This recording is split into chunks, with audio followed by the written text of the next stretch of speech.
Shalom jemaat yang dikasih Tuhan. Kita sudah lama beribadah di rumah. Namun bukan berarti itu semua menghalangi kita untuk bersyukur kepada Tuhan. Kita ada sampai saat ini, itu semua anugerah Tuhan. Dan di kesempatan yang indah ini, kita bersama-sama dipanggil Tuhan untuk datang beribadah kepadanya. Saya persilakan untuk bangkit berdiri. Kita ambil sikap teduh sejenak di hadapan Tuhan.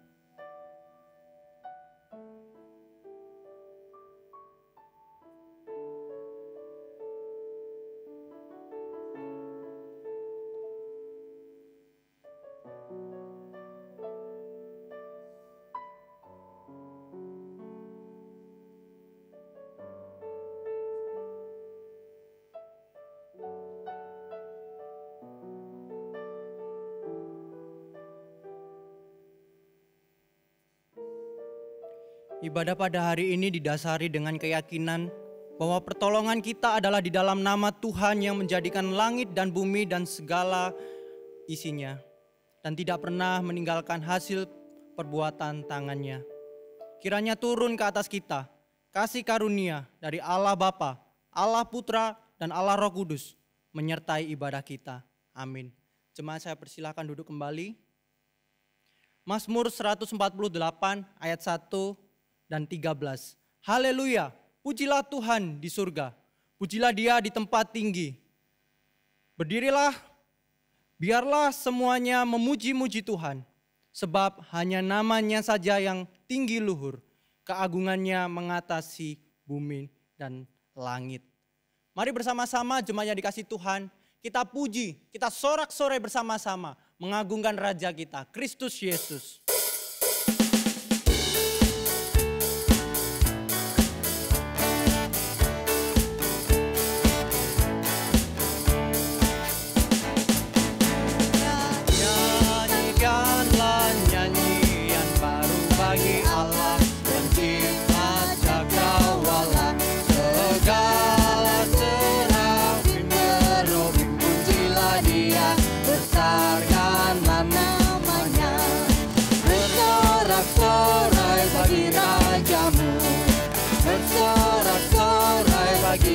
Rajamu, nyanyikanlah nyanyian baru bagi Allah, semua ciptaannya, semesta alam, pujilah Tuhan yang di sorga, nyanyikan haleluya, bersorak-sorai bagi Rajamu, bersorak-sorai bagi Rajamu.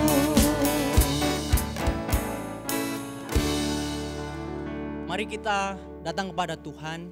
Tuhan beri kesempatan untuk kita mengaku segala dosa pelanggaran kita di hadapan Tuhan. Mari kita ambil waktu hening sejenak. Kita datang kepada Tuhan untuk meminta Roh Kudus membuka hati kita, melembutkan hati kita untuk mengakui segala dosa di hadapan Tuhan.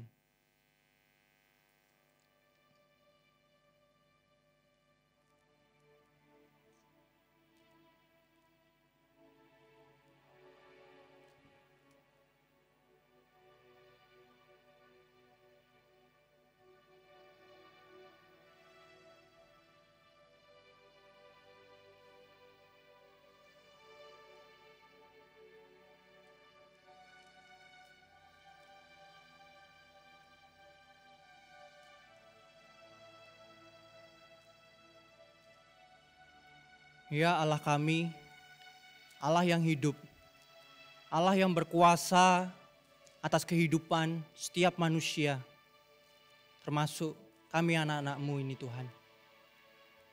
Tuhan, seringkali kami mengaku memuji Tuhan.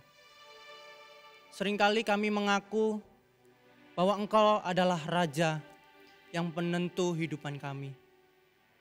Namun, tak jarang juga Tuhan, di tengah situasi yang menghimpit, di tengah situasi penuh dengan penyakit, kami melupakan itu semua Tuhan.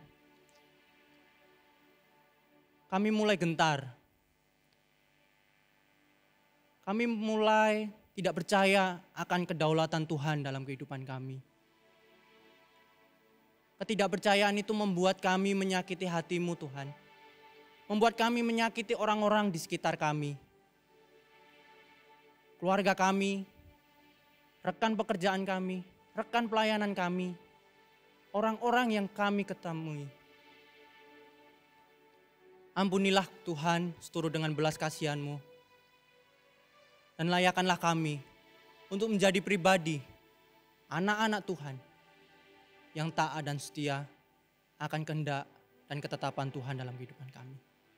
Terima kasih Tuhan atas pengampunan dosa yang telah Engkau berikan kepada kami. Demi Kristus Yesus, kami berdoa. Amin. Setiap kita yang telah mengaku dosa di hadapan Tuhan dengan tulus dan kejujuran, saya akan membacakan berita anugerah yang terambil dalam Yesaya 53 ayat 5 sampai yang ke-6. Tetapi dia tertikam oleh karena pemberontakan kita. Dia diremukan oleh karena kejahatan kita. Ganjaran yang mendatangkan keselamatan bagi kita ditimpakan kepadanya. Dan oleh bilur-bilurnya kita menjadi sembuh. Kita yang telah menerima anugerah daripada Tuhan, marilah kita hidup seturut kehendak Tuhan. Saya akan membacakan petunjuk hidup baru terambil dalam Filipi 2 ayat yang ke-5. Hendaklah kamu dalam hidupmu bersama menaruh pikiran dan perasaan yang terdapat juga dalam Kristus Yesus. Biarlah kita bersama-sama hidupnya diberikan kepada Kristus Yesus, sang penjamin kehidupan kita. Mari bersama-sama kita persiapkan hati, pikiran kita untuk menerima taburan firman Tuhan. Dan biarlah kita selalu hidup di dalam Kristus. Hidup bagi Kristus hanya mungkin karena kasih-Nya. Hidup bagi Kristus hanya mungkin karena anugerah. Mengasihi yang Dia kasihi, melakukan yang Dia kerjakan. Ku mau hidup bagi Kristus. Allah yang kasih telah datang kepada dunia melalui Yesus Kristus. Dia merendahkan dirinya, berjalan bersama manusia yang berdosa. Ucapan syukur kita harus kita terus lakukan dalam kehidupan kita melalui tindakan perbuatan kita. Tuhan, Kau pernah Ada di tengah manusia, berjalan di antara manusia berdosa, menyembuhkan yang luka, mengangkat yang jatuh, melepaskan yang terikat dalam dosa. Tuhan, telah ku rasakan indahnya kasih-Mu. Tak mungkin hanya ku simpan berdiam diri. Bawalah aku berjalan di tengah dunia-Mu. Buatlah aku hidup hanya untuk hidup bagi Kristus. hidup bagi Kristus. Hanya mungkin karena kasih-Nya. Hidup bagi Kristus hanya mungkin karena anugerah. Mengasihi yang Dia kasihi, melakukan yang Dia kerjakan. Ku mau hidup bagi Kristus. Hidup bagi Kristus hanya mungkin karena kasih. Hidup bagi Kristus hanya mungkin karena kasih-Nya. Hidup bagi Kristus hanya mungkin karena anugerah. Mengasihi yang Dia kasihi, melakukan yang Dia kerjakan. Ku mau hidup bagi Kristus. Mengasihi yang Dia kasihi, Mengasihi yang melakukan Dia kasihi, apa yang telah melakukan Kristus yang lakukan Dia dan kerjakan. kerjakan. Ku mau hidup bagi Kristus. Kepada hambanya saya persilahkan.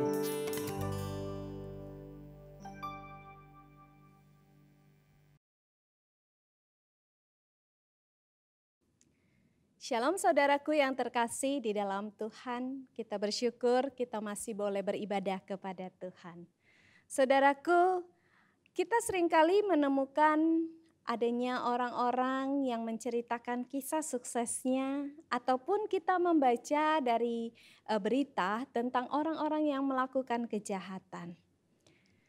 Tahukah kita bahwa ternyata di balik kesuksesan seseorang dan di balik perbuatan jahat yang dilakukan seseorang, sesungguhnya ada satu hal yang menjadi benang merah dari semuanya itu, yakni penyebab dari mereka melakukan perbuatan itu.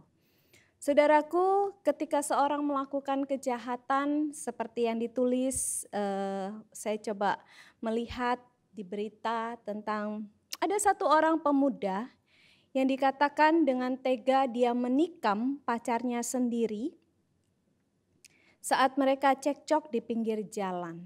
Kenapa penyebabnya?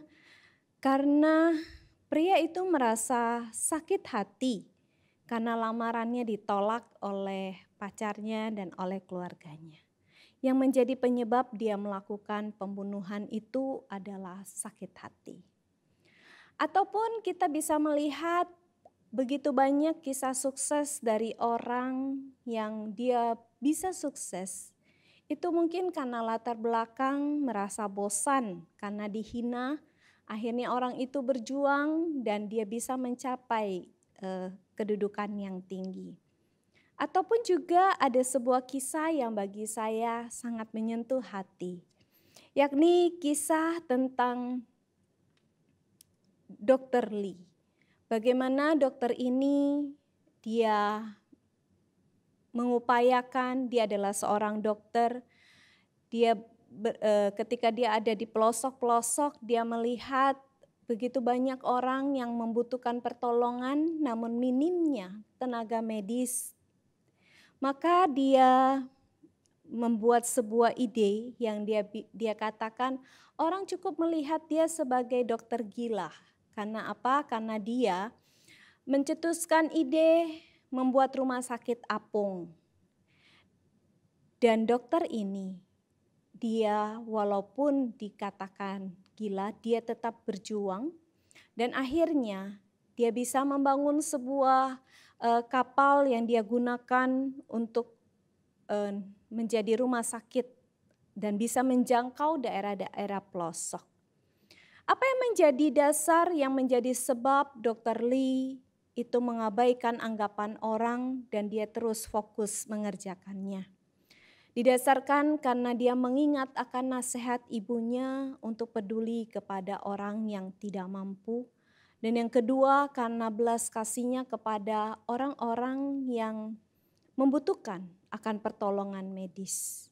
Saudaraku, ini adalah yang menjadi sebab seseorang yang menjadi penggerak orang melakukan segala sesuatu. Ini hanyalah contoh.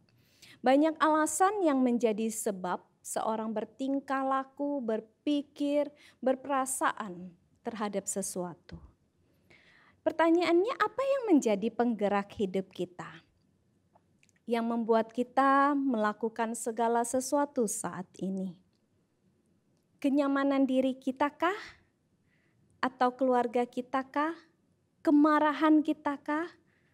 Karena merasa diperlakukan tidak adil, maka kita berjuang tanpa henti agar kita mendapatkan pengakuan. Atau bagi kita ya hidup ini mengalir saja. Saudaraku, apa yang menjadi penggerak hidup kita? Kita adalah anak Tuhan, bukan? Kita yang adalah dulunya adalah sampah yang harusnya dicampakkan Allah, dibuang, kita adalah musuh Allah. Tapi Allah mau mengambil saya dan Bapak Ibu menjadi anak-anaknya. Bukankah kedudukan kita sangat terhormat? Coba bayangkan jikalau seorang pengemis lalu diangkat menjadi anak oleh presiden. Bukankah itu menjadi sebuah status yang sangat istimewa bagi anak itu? Dan saya percaya hidupnya akan berubah, pola pikirnya akan berubah. Maka ketika dia hidup dia akan ingat statusnya. Namun bagaimana dengan kita? Kita adalah anak Tuhan, kita jauh lebih daripada anak pengemis itu. Apa yang menjadi penggerak hidup kita di dalam status yang kita jalani? Pernahkah kita berpikir bahwa anugerah keselamatan yang kita miliki itu bukan karena saya baik, saya kaya, saya pintar. Tapi semata-mata adalah pemberian Allah. Orang mau pun gak bisa. Tuhan kasih kita. Itu berkat yang luar biasa bukan? Tapi pertanyaannya, seberapa jauh Kristus mengambil porsi dalam tindakan kita? Pernahkah kita merencanakan segala sesuatu yang menyenangkan hati Tuhan? Pernahkah kita bertanya ketika kita ingin A, B, C, D mengerjakan segala sesuatu, kita bertanya, apakah Yesus senang dengan apa yang aku akan kerjakan? Pernahkah kita bertanya, apakah Kristus pernah atau masih menjadi penggerak hidup kita? Pernahkah kita berpikir jikalau kata-kata kita, perbuatan kita itu membuat hati Yesus sedih? Saudaraku, pernahkah kita berpikir seperti itu? Ataukah kita hanya hidup untuk diri kita? Mari bersama kita membaca firman Tuhan di dalam Filipi 1 ayat 12 sampai 26. Saya akan bacakan untuk kita. Aku menghendaki saudara-saudara supaya kamu tahu bahwa apa yang terjadi atasku ini justru telah menyebabkan kemajuan Injil. Sehingga telah jelas bagi seluruh istana dan semua orang lain bahwa aku dipenjarakan karena Kristus. Dan kebanyakan saudara dalam Tuhan telah beroleh kepercayaan karena pemenjaraanku untuk bertambah berani berkata-kata tentang firman Allah dengan tidak takut. Ada orang yang memberitakan Kristus karena dengki dan perselisihan, tapi ada pula yang memberitakannya dengan maksud baik. Mereka ini memberitakan Kristus karena kasih, sebab mereka tahu bahwa aku ada di sini untuk membela Injil. Tetapi yang lain karena kepentingan sendiri dan dengan maksud yang tidak ikhlas. Sangkanya dengan demikian mereka memperberat bebanku dalam penjara. Tetapi tidak mengapa, sebab bagaimanapun juga Kristus diberitakan, baik dengan maksud palsu maupun dengan jujur. Tentang hal itu aku bersukacita dan aku akan tetap bersukacita. Karena aku tahu bahwa kesudahan semuanya ini ialah keselamatanku oleh doamu dan pertolongan Roh Yesus Kristus. Sebab yang sangat kurindukan dan kuharapkan ialah bahwa aku dalam segala hal tidak akan beroleh malu, melainkan seperti sedia kala. Demikian pun sekarang Kristus dengan nyata dimuliakan di dalam tubuhku, baik oleh hidupku maupun oleh matiku. Karena bagiku hidup adalah Kristus dan mati adalah keuntungan. Tetapi jika aku harus hidup di dunia ini, itu berarti bagiku bekerja memberi buah. Jadi mana yang harus kupilih? Aku tidak tahu. Aku didesak dari dua pihak. Aku ingin pergi dan diam bersama-sama dengan Kristus. Itu memang jauh lebih baik. Tetapi lebih perlu untuk tinggal di dunia ini karena kamu. Dan dalam keyakinan ini, taulah aku akan tinggal dan akan bersama-sama lagi dengan kamu sekalian, supaya kamu makin maju dan bersukacita dalam iman, sehingga kemegahanmu dalam Kristus Yesus makin bertambah karena aku, apabila aku kembali kepadamu. Mari kita berdoa. Bapa, kami telah membaca kebenaran firman-Mu. Berbicaralah kepada setiap kami ya Tuhan. Lembutkan hati kami, berikan kami hati dan telinga seorang murid, sehingga kami mau belajar, kami mau ditegur oleh firman-Mu. Tolong kami Tuhan, bersama kami akan merenungkan kebenaran firman-Mu. Tolong kami, berikan kami konsentrasi. Dan Bapa, hamba mohon ampuni segala dosa hamba. Ampuni dan layakkan hamba untuk boleh menjadi alat di tangan-Mu ya Tuhan. Berbicaralah kepada setiap kami. Kuasailah hati dan pikiran kami, supaya kami bisa fokus mendengar kebenaran firman-Mu. Dalam nama Tuhan Yesus kami berdoa. Amin. Saudaraku yang terkasih di dalam Tuhan, nas Alkitab yang barusan kita baca adalah surat yang ditulis oleh Rasul Paulus yang sangat menekankan akan kata sukacita. Dikatakan di dalam Filipi ini ada 16 kali kata sukacita itu terus diulang. Dan di dalam yang kita baca, kata sukacita berulang kali diulang oleh Rasul Paulus. Galatia 5 ayat 22 menyebutkan sukacita adalah salah satu dari buah Roh Kudus yang dikerjakan oleh karya Roh Kudus. Bahkan kalau di Inggris dikatakan joy, dan Matthew Henry mengartikan sukacita adalah kebahagiaan yang tetap dalam Allah, bukan ditentukan oleh kondisi hidup. Sukacita hanya dimiliki oleh orang yang telah mengalami anugerah keselamatan. Maka tidak heran Paulus berani mengatakan bersukacitalah. Apa yang menjadi sebab kenapa kita harus bersukacita? Karena sukacita itu dimiliki oleh orang yang telah mengalami anugerah keselamatan. Sukacita telah diberikan bagi kita, namun bagaimana kita harus menghidupkan sukacita itu. Saudaraku, Paulus menekankan bersukacitalah. Kondisi saat ini seharusnya Paulus bisa berkata, aduh hidupku susah. Tapi tidak saudaraku, di dalam surat yang dia tulis kepada jemaat Filipi ini tidak berisi keluhan, ketidaknyamanan hidup yang dia alami. Justru dia menekankan bersukacitalah. Kondisi hidup Paulus pada saat itu dapat dikatakan ia adalah seorang tahanan yang sedang menanti keputusan. Ada penafsir berkata bahwa Paulus ketika dia menulis akan surat Filipi ini, dia berada dalam posisi dia sudah tidak bisa naik banding lagi. Dan dia tinggal menunggu apakah keputusan hukumannya. Boleh dikatakan dia mengalami H2C. Apa itu? Harap-harap cemas.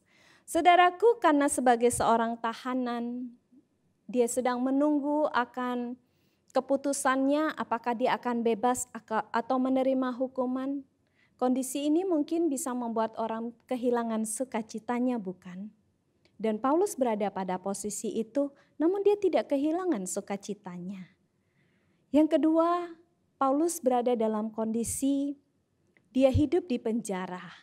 Walaupun dikatakan, ada penafsir berkata, dia bukan di penjara seperti konsep penjara menurut kita.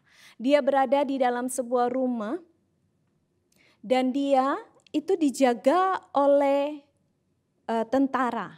Bahkan ada penafsir berkata bahwa setiap hari tentara itu akan berganti mendampingi dia 24 jam dan kakinya itu dirantai dihubungkan dengan kaki tentaranya. Saudaraku, kondisi fisik yang tidak menyenangkan bukan? Kondisi yang seharusnya membuat Paulus mengeluh. Ketika membaca tafsiran ini saya coba merenungkan bagaimana kalau dia ke toilet atau ketika dia tidur. Sangat tidak nyaman bukan? Kondisi yang pada umumnya bisa membuat orang mengeluh, marah, bertanya kepada Tuhan, kenapa sih ini harus aku alami?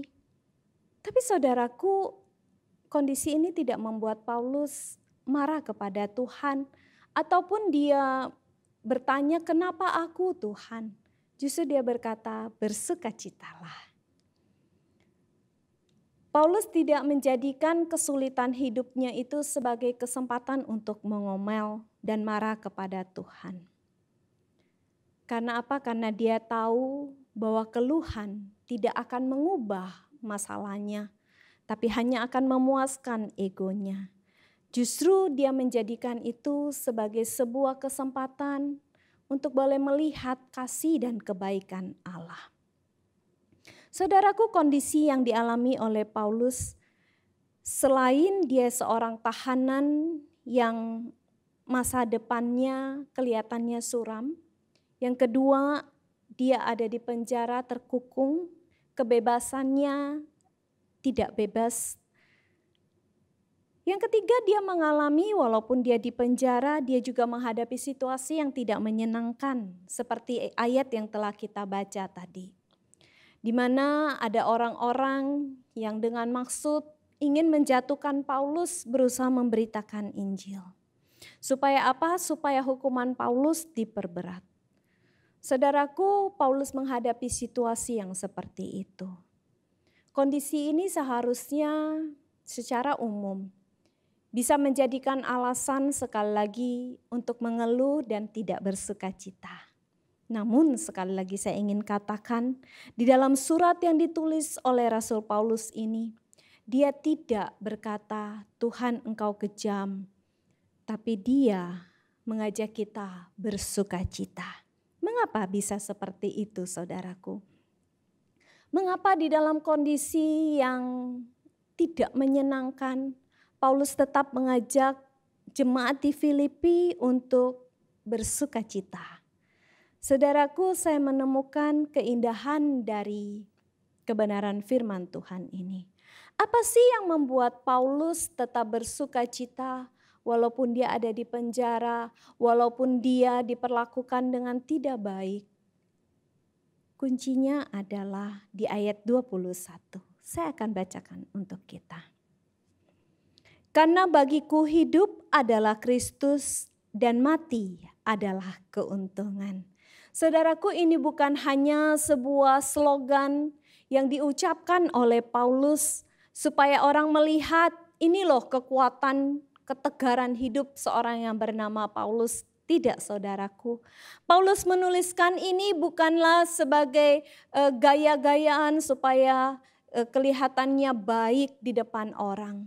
Tapi dia menuliskan ini karena dia memahami apa artinya hidup bagi Kristus. Saudaraku, dia berkata, "Karena bagiku hidup adalah Kristus dan mati adalah keuntungan." Karena Paulus telah digerakkan oleh Yesus.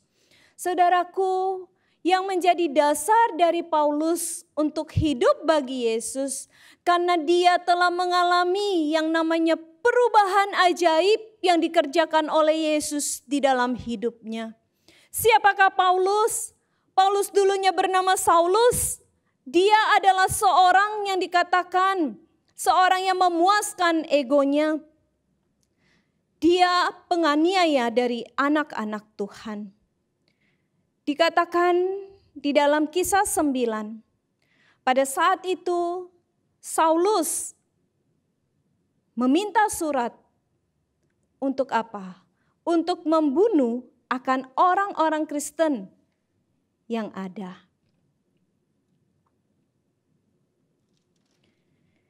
Saya akan bacakan untuk kita dari Kisah 9 ayat 1 sampai ayat yang ke-6.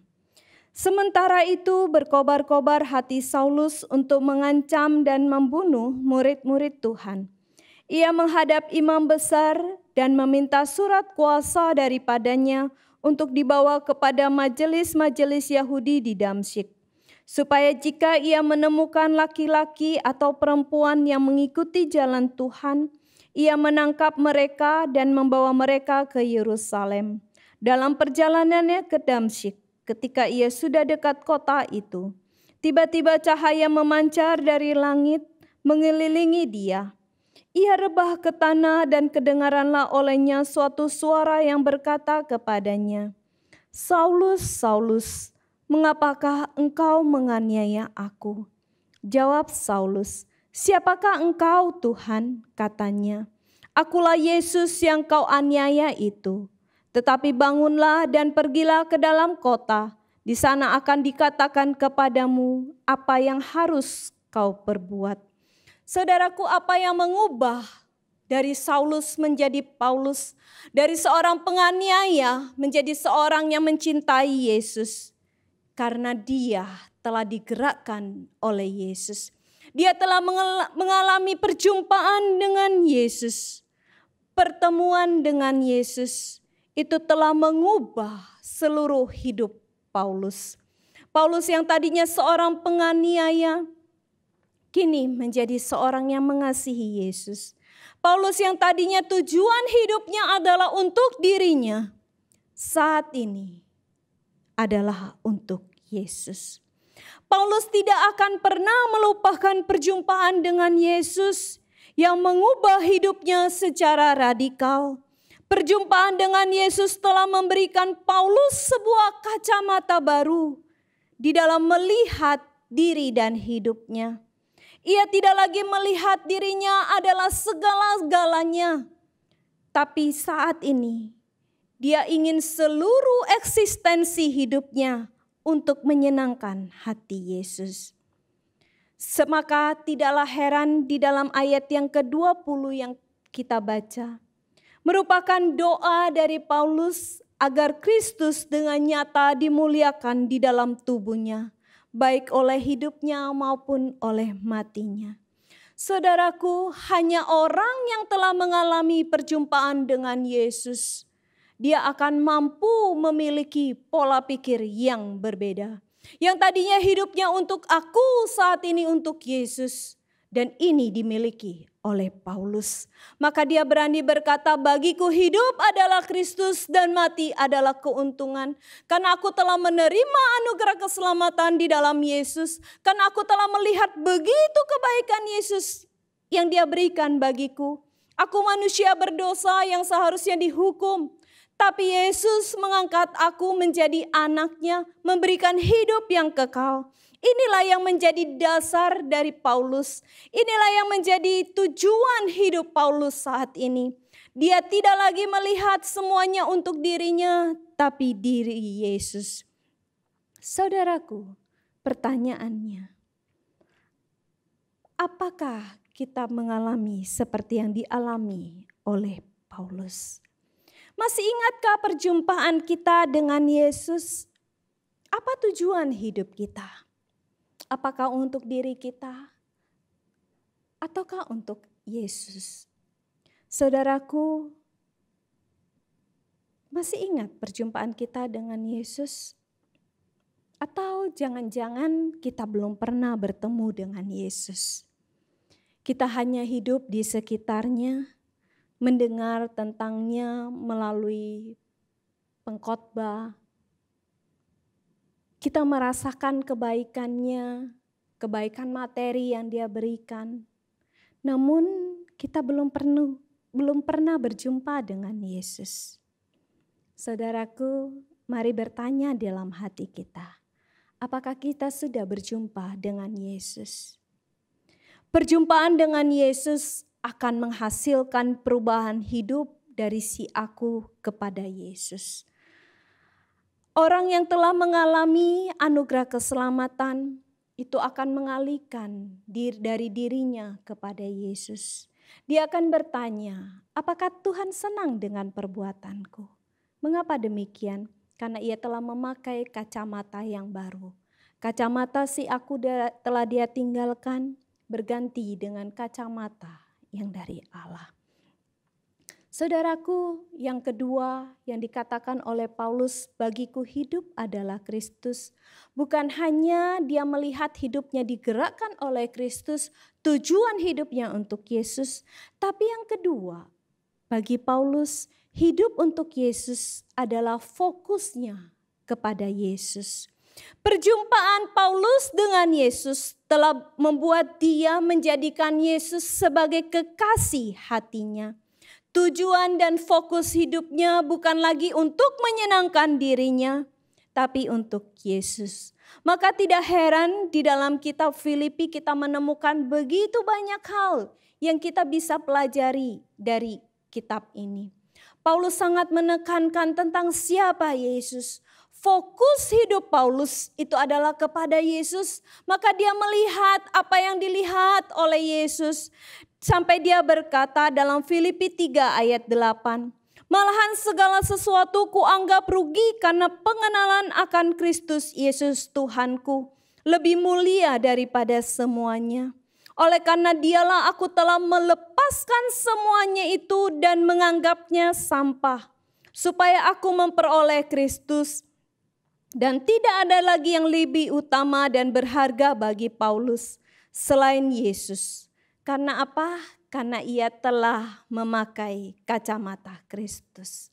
Saudaraku yang terkasih di dalam Tuhan. Paulus fokus hidupnya adalah kepada Yesus. Maka dia menulisnya dengan begitu indah. Dia berkata semuanya itu gak ada artinya lagi.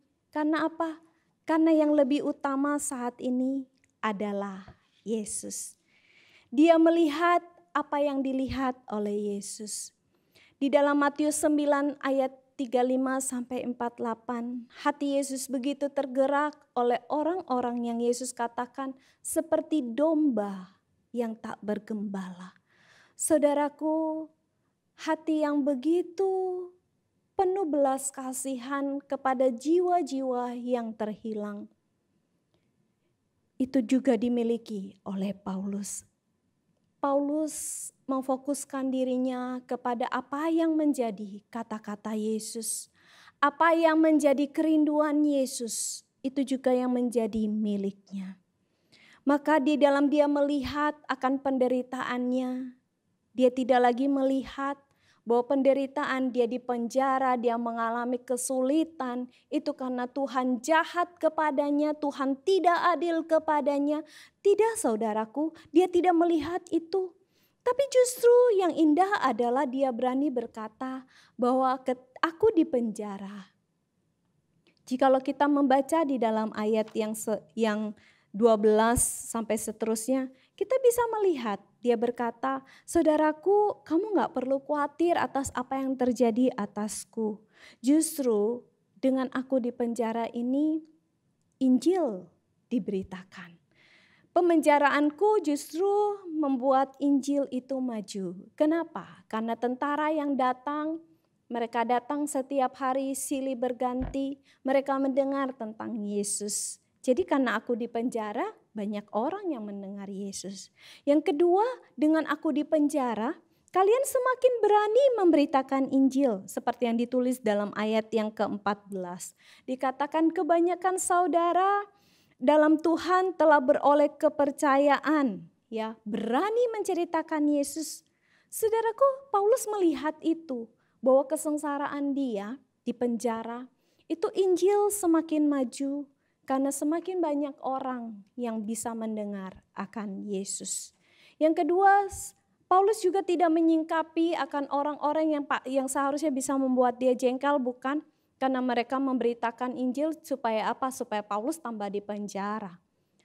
Hal itu bisa saja buat dia jengkel. Tapi karena Paulus telah memakai kacamata yang baru. Paulus telah memfokuskan diri kepada Yesus. Dia tidak melihat hal-hal itu sebagai hal yang mengganggu akan eksistensi dirinya. Dia tidak lagi melihat bahwa hal-hal itu menyakitkan baginya. Tapi justru yang indah, dia bisa berkata apa? Dia berkata, enggak mengapa. Justru demikian, Yesus semakin diberitakan. Tidak peduli orang memberitakan Yesus dengan cara, dengan motivasi untuk menjatuhkan aku. Yang penting Kristus diberitakan. Wow, luar biasa ya. Paulus bisa memiliki sikap yang demikian. Mengapa? Karena dia memfokuskan dirinya kepada Yesus. Saudaraku, bagaimana dengan kita? Apa yang menjadi tujuan hidup kita? Apa yang menjadi fokus kita? Paulus menjadikan Yesus itu sebagai fokusnya. Paulus menjadikan Yesus sebagai kekasih jiwanya. Saudaraku, kalau menjadikan seorang itu kekasih, bukankah kita akan memberikan prioritas untuknya? Kita akan memberikan waktu kita, pikiran kita, perbuatan kita. Dan kita akan selalu berusaha menyenangkan hatinya, bukan? Dan inilah yang diberikan oleh Paulus kepada Yesus. Karena apa? Karena dia telah melihat kebaikan Yesus. Yesus begitu merendahkan diri, mengasihinya, menjumpainya, mengangkatnya menjadi anak, menjadikannya kekasih hatinya. Maka dia juga mau menjadikan Yesus kekasih hatinya. Saudaraku, apakah Yesus sudah menjadi kekasih hati kita? Apakah kita memberikan perhatian kepada apa yang menjadi perintah Yesus? Apakah kita sudah menjadikan Yesus sebagai pribadi yang darinya kita selalu bertanya, apakah ini menyenangkan hatinya? Mari saudaraku, kita melihat diri kita. Yesus begitu mengasihi kita. Dia mau mati di atas kayu salib untuk menebus saya dan saudara. Dia menjadikan kita begitu berharga. Apakah kita sudah menjadikan Yesus kekasih hati kita? Jikalau kita menjadikan Yesus sebagai kekasih hati kita, bagaimana dengan kita melihat orang-orang di sekitar kita? Yesus begitu peduli kepada jiwa-jiwa yang terlantar. Yesus melihat mereka sebagai domba-domba yang tak bergembala. Jikalau kita berkata Yesus adalah kekasih hatiku, apa yang bisa kita lakukan? Apakah kita masih cuek dengan orang-orang di sekitar kita yang jiwanya kosong, seperti donat yang kosong?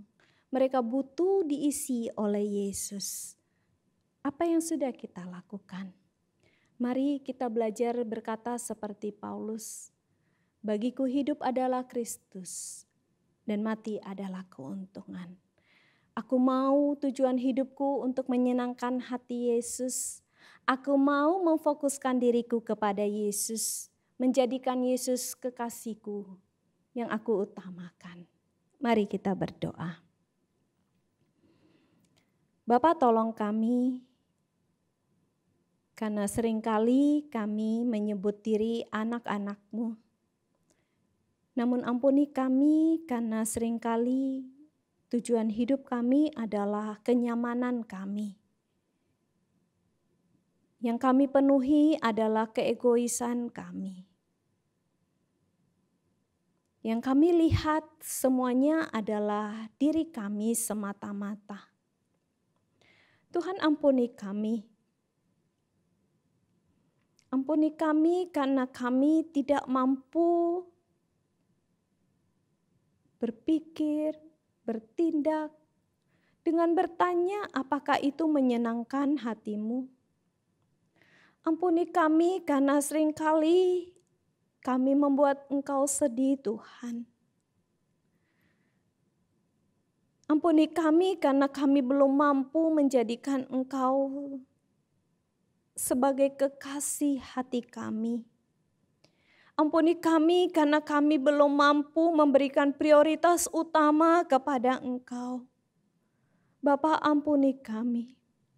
Ampuni kami masih bergelut dengan keegoisan kami, dengan mengabaikan jiwa-jiwa yang Engkau berikan bagi kami. Ampuni kami, Tuhan. Bapa, ampuni kalau seringkali kami terlena dengan kenyamanan hidup kami. Padahal di luar sana begitu banyak jiwa-jiwa yang membutuhkan Engkau. Jiwa mereka yang kosong. Mereka seperti domba yang tak bergembala. Bapa, tolong kami. Tolong kami untuk bisa melihat seperti Yesus melihat mereka. Tolong kami untuk punya hati yang penuh belas kasihan. Bapa, tolong kami. Ini kami, anak-anak-Mu.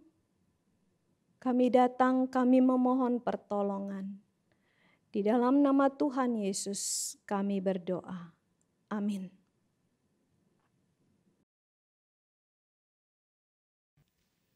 Terima kasih kepada hambanya yang telah memberitakan firman Tuhan, dan biarlah setiap kita boleh menjadi anak-anak Tuhan yang mau digerakkan oleh Kristus. Jemaat, saya persilakan untuk bangkit berdiri. Mari bersama-sama dengan gereja seluruh abad dan zaman dan tempat kita mengikrarkan pengakuan iman rasuli. Pengakuan iman rasuli. Aku percaya kepada Allah, Bapa yang Maha Kuasa, Kali langit dan bumi, dan kepada Yesus Kristus, anaknya yang tunggal Tuhan kita, yang dikandung dari Roh Kudus, lahir dari anak darah Maria, yang menderita sengsara di bawah pemerintahan Pontius Pilatus, disalibkan, mati dan dikuburkan, turun dalam kerajaan maut. Pada hari yang ketiga bangkit pula dari antara orang mati, naik ke surga, duduk di sebelah kanan Allah, Bapa yang Maha Kuasa. Dan dari sana ia akan datang untuk menghakimi orang yang hidup dan yang mati. Aku percaya kepada Roh Kudus, gereja yang kudus dan am, persekutuan orang kudus, pengampunan dosa, kebangkitan tubuh, dan hidup yang kekal. Amin. Jemaat, saya persilahkan duduk kembali. Jemaat yang dikasihi Tuhan, kita telah diberkati melalui jasmani, kerohanian dalam kehidupan kita. Tiba saatnya kita diberi kesempatan untuk memberikan rasa ucapan syukur kita dalam persembahan. Persembahan dapat ditransfer melalui rekening gereja. Untuk kita mengiringi kita memberikan persembahan, mari kita bersama-sama nyanyikan, kirimkan terangmu.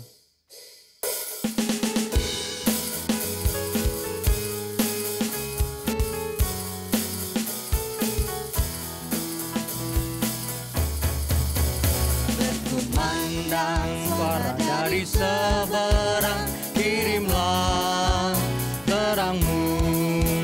Banyak jiwa dalam dosa mengerang, kirimlah terangmu. Kirimlah terang Injil Tuhan pada umat semua. Kirimlah terang Injil Tuhan pada umat semua. Bait yang kedua. Dengan penuh kasih kita beritakan, kirimlah terangmu. Dan mahkota mulia sedang menanti, kirimlah terangmu. Kirimlah terang Injil Tuhan pada umat semua. Kirimlah terang Injil Tuhan pada umat semua. Kirimlah terang Injil Tuhan. Terang Injil Tuhan pada umat semua. Kirimlah terang Injil Tuhan pada umat semua.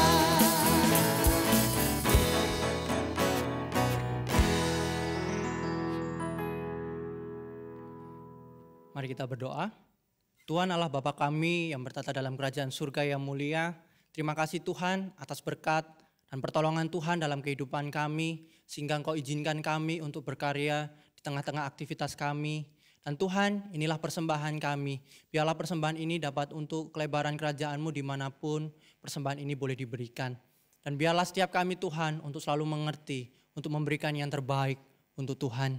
Dan Tuhan, kami datang kepadamu Tuhan, berserah, dan biarlah kehendak Tuhan yang jadi dalam kondisi dunia kami saat ini, khususnya Indonesia ini Tuhan. Kami serahkan Tuhan pandemi yang sedang berlangsung ini Tuhan. Di tengah-tengah aktivitas kami yang harus kami lakukan, biarlah Tuhan berkenan untuk menghindarkan dari hal-hal yang tidak diinginkan. Menghindarkan dari penyakit yang menyerang kehidupan kami ya Tuhan. Dan Tuhan, kami juga berdoa Tuhan, dan kami bersyukur Tuhan. Tuhan telah memberikan step fase ketiga untuk meneliti vaksin yang telah Engkau berikan ya Tuhan. Biarlah apa yang sudah diteliti dapat berguna untuk setiap kami Tuhan, untuk memberi kekebalan tubuh menghadapi COVID ini Tuhan. Kami juga berdoa Tuhan untuk setiap kami jemaat-Mu. Biarlah Tuhan yang tolong. Mungkin di tengah-tengah kami ada yang lagi tertekan, lagi bingung, lagi putus asa Tuhan. Dan lagi bergumul. Biarlah Tuhan yang tolong, Tuhan yang memampukan, dan Tuhan yang beri jalan setiap kami. Dan biarlah setiap kami Tuhan yang mulai undur iman dan lemah iman, kuatkan kembali Tuhan. Dan biarlah setiap kami selalu berfokus pada Tuhan dan mengerti apa yang Tuhan kehendaki dalam kehidupan kami. Dan kami juga berdoa Tuhan untuk rencana ke depan, untuk setiap pelayanan kami khususnya di Betani ini Tuhan, untuk pelayanan secara offline. Biarlah Tuhan yang menolong, beri hikmat kebijaksanaan, baik hamba Tuhan, baik majelis, dan setiap jemaat Tuhan, agar kami mengerti persiapan apa yang kami harus lakukan, dan apa yang kami harus jaga-jaga Tuhan. Dan biarlah semuanya ini untuk hormat kemuliaan nama Tuhan, dan biarlah setiap kami, anak-anak-Mu ini Tuhan, terus meminta arahan yang daripada Tuhan dan juga jalan keluar yang daripada Tuhan. Di dalam nama Tuhan Yesus kami berdoa dan mengucap syukur. Amin. Jemaat yang dikasih Tuhan, saya undang untuk kita bangkit berdiri. Kita mengembalikan segala hormat kemuliaan hanya bagi Tuhan. Kita nyanyikan doksologi dan doa berkat akan dilayani oleh Pendeta Budiono.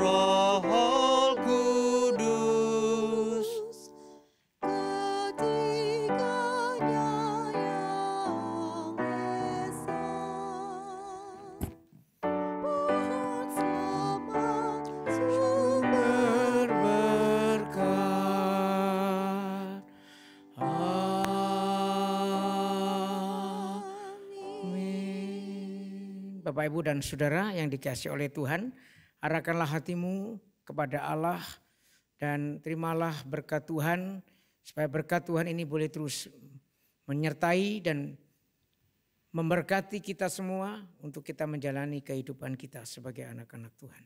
Mari kita arahkan hati kita kepada Tuhan. Tuhan memberkati engkau dan melindungi engkau. Tuhan menyinari engkau dengan wajah-Nya dan memberikan engkau kasih karunia. Tuhan menghadapkan wajah-Nya kepadamu dan memberikan engkau damai sejahtera. Amin.